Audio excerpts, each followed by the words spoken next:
बात को रखेंगे। मैं माननीय मंत्री जी से आग्रह करता हूं, कृपया अपना संबोधन प्रारंभ करें। धन्यवाद आशीष जी और सबको मेरा नमस्कार।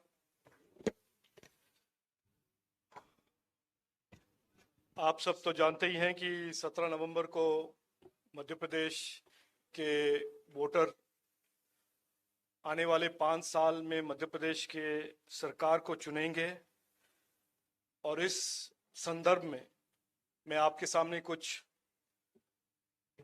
फैक्ट्स और सोच रखना चाहता हूं कि आपके द्वारा आपके माध्यम से लोगों तक भी ये पहुंचे।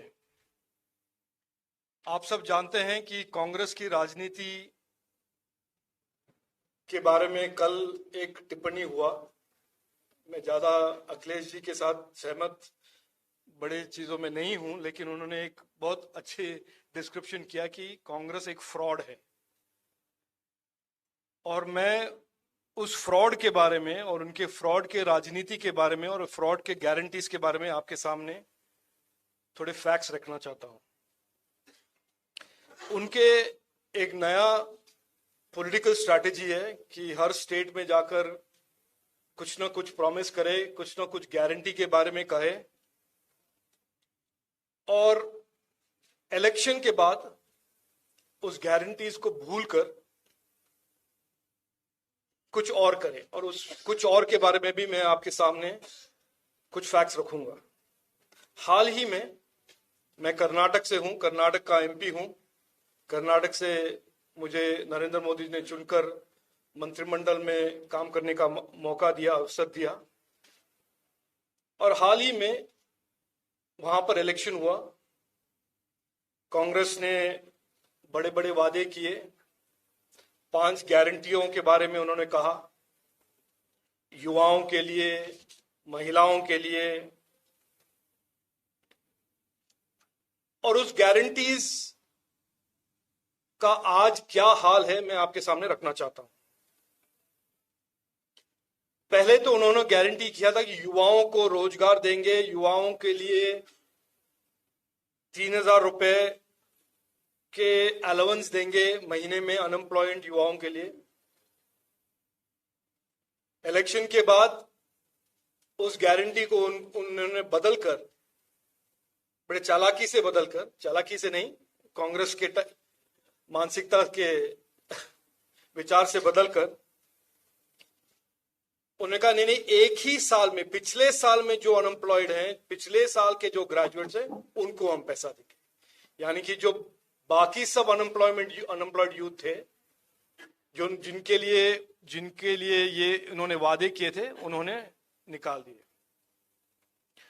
दूसरा उन्होंने कहा गृह लक्ष्मी, कि हर फैमिली की महिलाओं को 2,000 रुपए के मंथली महीने में फाइनेंशियल एड मिलेगा। इलेक्शन के बाद उन्होंने उसको बदलकर कह दिया कि नहीं, हम सब महिलाओं को नहीं देंगे, केवल एक क्राइटेरिया बनाएंगे और वो क्राइटेरिया में जो फिट होंगे उनको ही देंगे हम। और वो क्राइटेरिया था बीपीएल, और ऐसे उन्होंने बहुत टाइटन कर दिया क्राइटेरिया को। यानी कि इलेक्शन से पहले क्या गारंटी था और इलेक्शन के बाद में उनके जो सही वादे को जो इंप्लीमेंट करने का टाइम हुआ, उन्होंने बदल दिया। तीसरा उन्होंने कहा कि 2,000 यूनिट फ्री पावर देंगे हर हाउस होल्ड को, गृह ज्योति। यह भी एक उनका गारंटी था। हालत यह है कर्नाटक में आज इलेक्ट्रिसिटी के दाम इंक्रीज हुए हैं और जो किसान थे जिनको 24 घंटे बिजली मिलता था, उनको आज बिजली नहीं मिलता है। यह है उनका इस गारंटी का परिणाम। उन्होंने कहा 10 केजी राइस देंगे हम हर मेंबर बीपीएल हाउस होल्ड।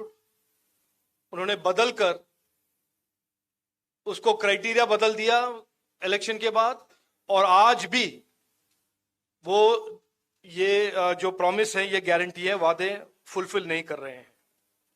5वां गारंटी था उनका स्त्री शक्ति स्कीम की महिलाओं के लिए मुफ्त में बस ट्रैवल का पास देंगे। उसको भी उन्होंने इलेक्शन के बाद क्राइटेरिया बदलकर केवल एक कैटेगरी की महिलाओं को उन्होंने अलाउ किया है। लेकिन उसका परिणाम यह हुआ है कि हमारे एक तरह से बसों में जो लोग बस से काम करने के लिए जाते थे, पुरुष और जो जो वर्कफोर्स में लोग थे, उनको बस में सीट मिलना मुश्किल हो गया है। और दूसरी चीज, ऑटो रिक्शा और ऑटो रिक्शा के ड्राइवर और ऑटो रिक्शा के इंडस्ट्री को पूरा एक तरह से डैमेज हो गया है। ये तो हुआ गारंटी, वादे और वादे निभाने की बात। इसका परिणाम एक और हुआ है कि डेवलपमेंट स्कीम्स जो भी हैं पूरे के पूरे रुक गए हैं कर्नाटक में। और ये खुलेआम से कांग्रेस के एमएलए, कांग्रेस के डिप्टी चीफ मिनिस्टर कहते हैं कि हमारे पास अब पैसा नहीं है। तो एक तो गारंटी नहीं निभाना, दूसरा आर्थिक व्यवस्था को ऐसे तबाही करना कि वहां पे डेवलपमेंट के लिए, रास्ते के लिए, स्कूल के लिए, अस्पताल के लिए, बिजली के लिए पैसा नहीं होना। और तीसरा, और ये सबसे बड़ा इंपॉर्टेंट मुद्दा है मेरे हिसाब से, कि इस गारंटी के बेसिस पे जो इलेक्शन जीत कर आए हैं लोग, तो तरस रही हैं। मैंने कहा इलेक्ट्रिसिटी नहीं है, इन्वेस्टमेंट नहीं आ रहा है, नौकरी नहीं क्रिएट हो रहे हैं। लेकिन ये भी बता दूं आपको कि 3 महीने में 50 किसान, कुल 3 महीने में 50 किसान ने खुदकुशी किया है इस कांग्रेस के सरकार के आने के बाद। पावर शॉर्टेजेस, लोड शेडिंग, और जब ड्राउट आया है, एक भी मंत्री ने ड्राउट का कोई भी डिस्ट्रिक्ट नहीं विजिट किया है, क्योंकि वो जानते हैं जब वो जाएंगे डिस्ट्रिक्ट, लोग पूछेंगे कि आपने जो वायदे किए हैं वो कहां हैं। तो आज भी बेंगलोर में बैठे हुए हैं, कोई भी डिस्ट्रिक्ट विजिट करने के लिए तैयार नहीं है उनके मंत्री और उनके एमएलए। ये है गारंटीज के बेसिस पे आने वाले सरकार, गारंटी के खेल खिलवाड़ और राजनीति करने वाले सरकार का स्टेटस।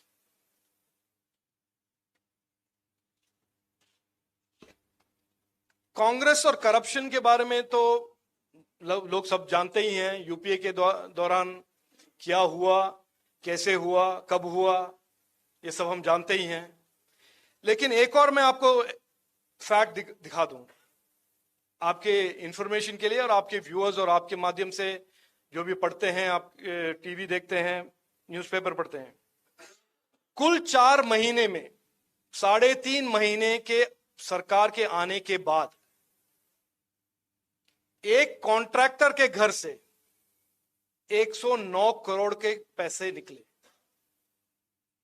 सिद्धरामैया और डीके शिव कुमार का जो कांग्रेस सरकार है कर्नाटक में,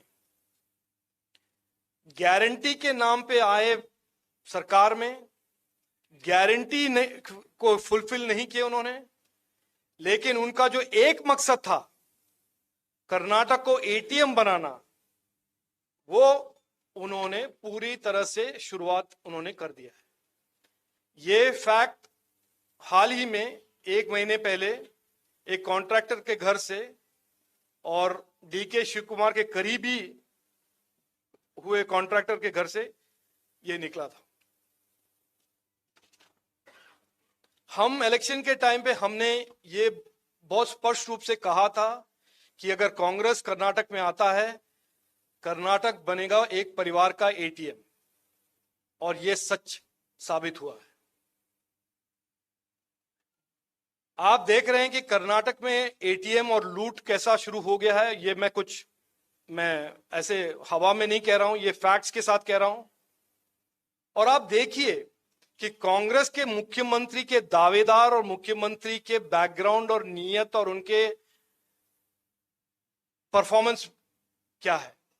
कर्नाटक के सिद्धरामैया जी ने दिखा दिया आपको पैसे का लूट का, एटीएम का शुरुआत। आपने कल देखा छत्तीसगढ़ के मुख्यमंत्री भूपेश बघेल 508 करोड़ ले रहे हैं। किससे ले रहे हैं? एक क्रिमिनल एलिमेंट बैक्ड बेटिंग। मैं ये क्यों कह रहा हूं? क्योंकि आज के दिन में जो बेटिंग एप्स हैं, बेटिंग एजेंसियां हैं, वो इलीगल हैं और उसके बैक पीछे क्रिमिनल एलिमेंट्स होते हैं। तो एक तो इलेक्शन के लिए पैसा लेना, दूसरा इलेक्शन के लिए क्रिमिनल एलिमेंट से पैसा लेना, वो भूपेंद्र बघेल जी ने कल दिखा दिया है और सिद्धरामैया जी ने कर्नाटक में दिखा दिया है। और यहां के दावेदार कौन हैं? कमलनाथ जी। कमलनाथ जी के बारे में हम क्या कहें? वो तो और एक एडिशनल लेवल के कांग्रेसी हैं। यहां पे भूपेंद्र बघेल जी क्रिमिनल एलिमेंट से पैसा लेते हैं, सिद्धरामैया जी कॉन्ट्रैक्टर से पैसा लेते हैं। कमलनाथ जी का तो कनेक्शंस बहुत ही इंटरनेशनल है, ग्लोबल है। उसके बारे में मैं ज्यादा चर्चा नहीं करूंगा, लेकिन आप सब जानते हैं हेलीकॉप्टर कहां से खरीदते हैं, कौन खरीदता है, किसको कमीशन मिलता है। तो ये जो मुख्यमंत्री, और फिर राजस्थान में आपने देखा ही है कि अशोक गहलोत जी के ईडी के जो इन्वेस्टिगेशन चल रहे हैं। तो मुझे यही कहना था कि ये कांग्रेस का एक राजनीतिक स्ट्रैटेजी बन गया है कि गारंटियां बांटे इलेक्शन से पहले, गारंटियों के बल पे सरकार में या पावर में आए, लेकिन उनका एक ही राजनीतिक मकसद है कि किसी तरह एक परिवार के लिए और उनके परिवार के लिए स्टेट को एक एटीएम बनाए, लूटे। और मैं ये कोई पॉलिटिकल रेटरिक नहीं कर रहा हूं, ये इलेक्शन है इसीलिए नहीं कह रहा हूं मैं, ये फैक्ट है, ये रियलिटी है। कर्नाटक में देखने को मिल रहा है, रोज देखने को मिल रहा है। ये कोई डेवलपमेंट नहीं हो रहा है, लेकिन लूट तो जरूर हो रहा है। इसीलिए मैं ये कहता हूं कि मध्य प्रदेश के वोटर, मध्य प्रदेश के हर नागरिक इस गारंटी के, कांग्रेस के जो फेक गारंटीज हैं, इसको नकार दे, इसके जाल में मत फंसे।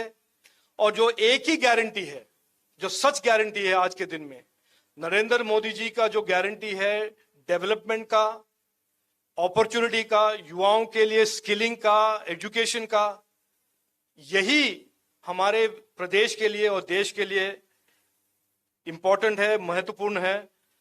और मुझे बहुत कुछ और कहना है, लेकिन टाइम कम है, इसीलिए मैं ये दो चीज आपके सामने रखना चाहता था कि इनका जो गारंटी का राजनीति है, उसका सीधा ताल्लुक है उनका करप्शन का मकसद से। और ये मैं, और इनके चारों के चार मुख्यमंत्री दावेदार या मुख्यमंत्री, इनके नियत, इनके काम से ये बड़ा स्पष्ट होता है कि इनका लूटना ही इनका एक तरह से पॉलिटिकल ऑब्जेक्टिव है। और इससे हम बचें और इनको मध्य प्रदेश में आने ना दे, और मध्य प्रदेश को एक एटीएम स्टेट न बनाने का हम एक संकल्प ले लें। थैंक यू, धन्यवाद जी। पूछिए।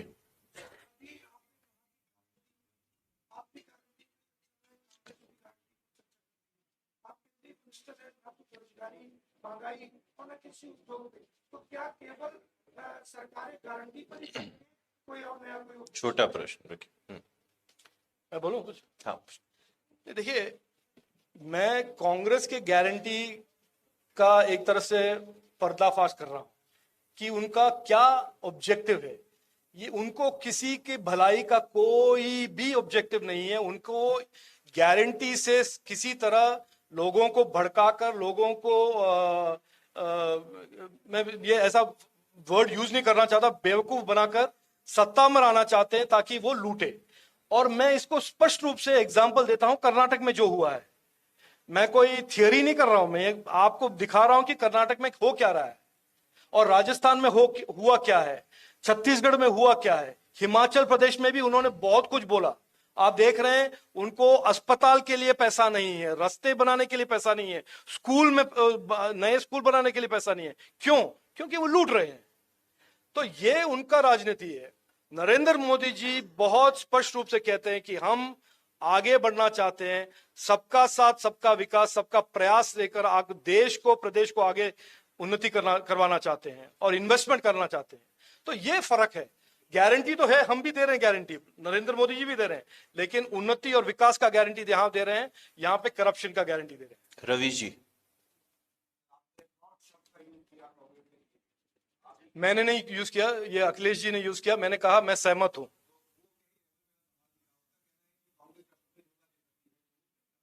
वो तो दे ही रहे हैं, वो राजस्थान में दे रहे हैं, हिमाचल में दे रहे हैं, कर्नाटक में अभी अभी शुरू हुआ है उनका देना धोखा, और वो चाहते हैं कि मध्य प्रदेश में भी धोखा दें, लेकिन यहाँ के लोग नहीं देंगे, नहीं उनको मौका देंगे। हाँ जी। योगेन जी। हाँ जी। बैठ के